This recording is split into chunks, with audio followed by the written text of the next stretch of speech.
मर्द ने हर दर्द सहना चाहिए, चाहे कुछ भी हो, पर अपना धैर्य नहीं खोना चाहिए। चाहे कितनी भी बड़ी मुसीबत हो, उसी ने निपटानी चाहिए।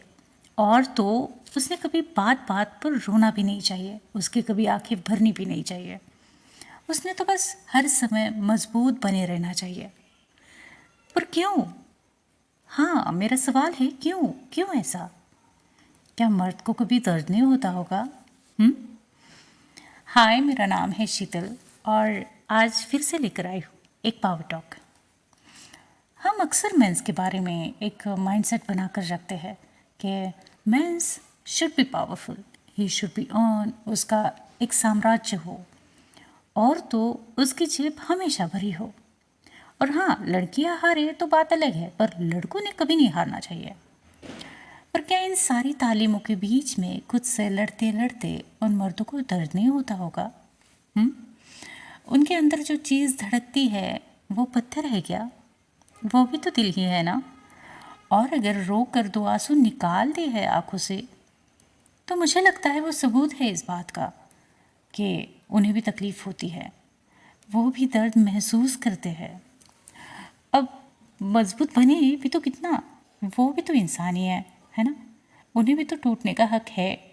और वैसे भी खून हो या आंसू हो, उनका कोई जेंडर नहीं होता, कोई लिंग नहीं होता उसका, कि जिससे कि हम पता कर सके कि ये आंसू किसका है और ये खून किसका है, मेल का है या फीमेल का है ना।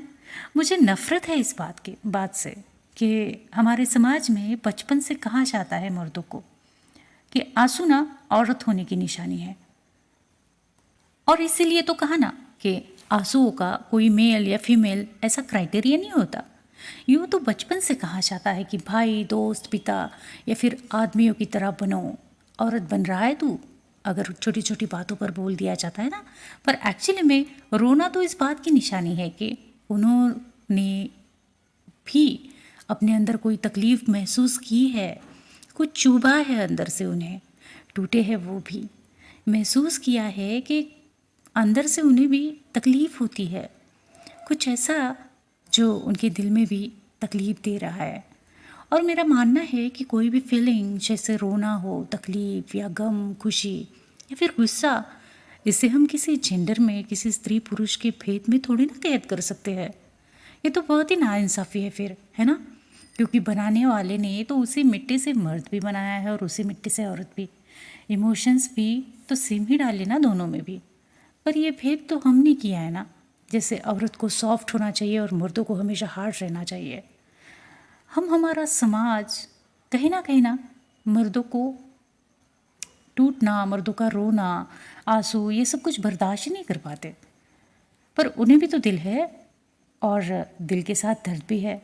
दर्द है तो आंसू भी है, तो आंसू का जेंडर से क्या लेना देना है? हम कहीं ना ज़ात करते थे मर्दों के साथ। समाज में मर्दों के साथ जैसे सारी जिम्मेदारियां यही उठाएगा अपने कंधों पर, सबकी परवरिश की, सबकी ख्वाहिशों की, सबकी जिम्मेदारियां, इन सब का वज़न लेकर मर्द घूमेगा। और और गलती करने का तो हक भी नहीं देते हम मर्दों को, है ना। गलती तो किसी से भी हो सकती है, कोई टूट सकता है, तकलीफ़ कैसी भी हो। जब औरत के लिए दो आंसू बहाना माफ़ है, हम उसे गलत नहीं करते, कहते, गिनते भी नहीं गलती में। मर्दों के लिए ऐसा क्यों? क्यों कोई मर्द दो आंसू नहीं बहा सकता? उसे इस प्रेशर में क्यों जीना पड़ता है कि वो एक मर्द है और मर्द रोते नहीं हैं? कितना गलत है ना ये, कितना गलत है। बल्कि मुझे तो लगता है आंसू कहीं ना कहीं मन में रुकावट पैदा करते हैं, और जो मर्द आंसू बहा देते हैं ना, वो ताकतवर मर्द होते हैं। मुझे लगता है आंसू को बहाने के बाद वो फिर से रिसेट कर देते हैं अपनी इमोशंस को। तो उनके लिए रोना क्यों अलाउड नहीं है? क्यों कि वो तकलीफ़ महसूस कर पाते हैं, दुख का होना, टूटना, सब महसूस करने वाले मर्द। मुझे लगता है ऐसे मर्द ना भरोसेमंद होते हैं, क्योंकि वो इमोशंस को जानते हैं। कितना अच्छा हो कि अगर मर्द भी अपनी तकलीफ़ों के अनुसार रो पाए, कह पाए कि उन्हें भी किसी का साथ मिले, उन्हें भी कंधे पर बहुत वज़न महसूस हो रहा है, तो क्या गलत है उसमें? उन्हें भी तो वो साथ चाहिए, वो प्यार चाहिए, वो ज़रूरत ही हो सकती है ना उनकी भी। इसीलिए तो मर्दों को आंसू बहाना अलाउड होना ही चाहिए। इनका जेंडर से कोई लेना देना नहीं है। सच में ये सब मैंने अपने नाना जी के डेथ पर महसूस किया। अपने बेटे के जाने के बाद वो अपने आप को अगर बिना रोके रो लेते तो शायद वो मजबूती से फिर से खड़े हो पाते, पर वो अपना दर्द मर्द होने के नाते छुपाते ही रहे। और चल दिए।